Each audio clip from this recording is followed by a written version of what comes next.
एक साधु की गुणवत्ता भरी शिक्षा ने कैसे हमको जीवन के अवसाद और तनाव से मुक्ति पाने का रास्ता दिखाता है। चलिए जानते हैं इस हरियाली भरी कहानी में। दोस्तों, राजीव एक सामान्य आदमी था जो अपने जीवन में तनाव और अवसाद से जूझ रहा था। उसके चेहरे पर हमेशा दुख की छाया छा जाता था। एक दिन उसने सुना कि एक बौद्ध महात्मा जिनका नाम धर्मपाल था, एक छोटे से गांव में आए हुए थे। लोग कह रहे थे कि धर्मपाल महात्मा जी जीवन के तंत्रों को समझते हैं और उनके उपदेशों से तनाव और अवसाद से मुक्ति पाई जा सकती है। राजीव ने तत्परता से सुना और उसने तय किया कि वह धर्मपाल महात्मा से मिलकर उनके जीवन की समस्याओं का समाधान ढूंढेगा। राजीव ने गांव वालों से धर्मपाल महात्मा के बारे में और जानकारी मांगी और उनका पता लगाया। धर्मपाल महात्मा एक छोटे से आश्रम में बसे हुए थे और उनसे मिलने का समय रात को था। राजीव ने रात के समय आश्रम की ओर रुख किया। चंदन के सुगंध से भरे वातावरण में ध्यान और शांति की भावना आती थी। वहां से वह अध्ययन केंद्र में पहुंचा और वहां बैठे हुए धर्मपाल महात्मा के पास गया। नमस्ते महात्मा जी, राजीव ने श्रद्धापूर्वक कहा। नमस्ते बेटा, धर्मपाल महात्मा ने उसे हंसते हुए उत्तर दिया। तुम क्या चाहते हो?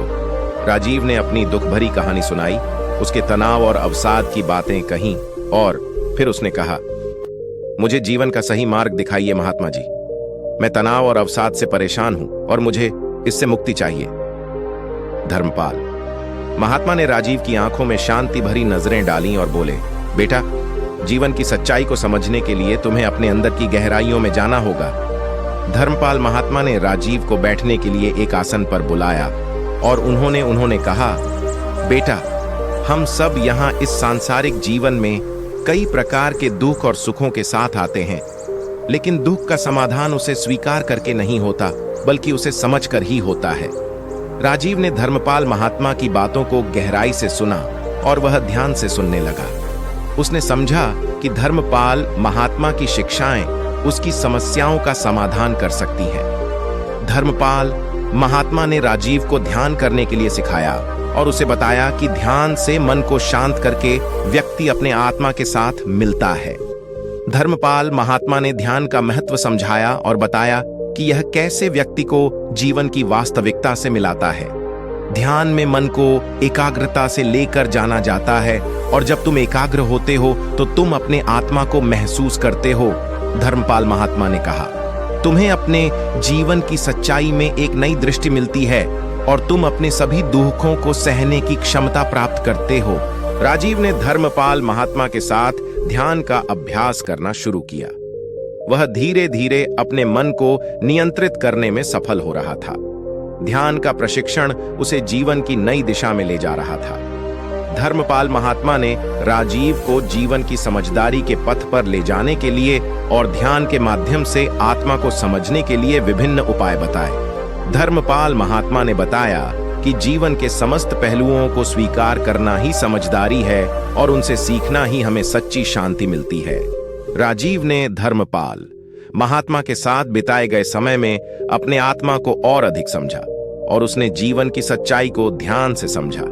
उसका तनाव और अवसाद धीरे धीरे कम हो रहे थे और उसकी आंखों में नई उम्मीद की किरणें चमक रही थीं। राजीव ने धर्मपाल महात्मा का आभार व्यक्त किया और उन्हें अपने जीवन के नए मार्ग की प्रेरणा के लिए धन्यवाद दिया। वह अब एक नए जीवन की शुरुआत करने के लिए तैयार था। राजीव ने अपने जीवन को एक पूरी तरह से बदल दिया। उसने ध्यान को अपनी दिनचर्या का हिस्सा बना लिया और उसने जीवन को सकारात्मक दृष्टि से देखना शुरू किया। उसने अपने अवसाद को हराया और तनाव को सींचकर उसने नए सपनों की ऊंचाइयों को छूने का संकल्प किया। राजीव का जीवन अब सकारात्मक और खुशहाल था। उसने धर्मपाल महात्मा के साथ बिताए गए समय से बहुत बदलकर उसने अपने जीवन को सजीव और संतुलित बना लिया था। धर्मपाल महात्मा की शिक्षाएं राजीव के जीवन में नई ऊर्जा और समझ लाई थीं। उसकी आत्मा में शांति और समृद्धि की भावना थी और उसने अपने जीवन को सही मार्ग पर चलाने का संकल्प किया था। इस कहानी से हमें यह सीखने को मिलता है कि जीवन की सच्चाई को समझने के लिए हमें अपने आत्मा के साथ मिलकर चलना होता है। ध्यान और समझदारी के माध्यम से हम अपनी जीवन की समस्याओं का समाधान पा सकते हैं और सच्ची खुशियों की दिशा में बढ़ सकते हैं।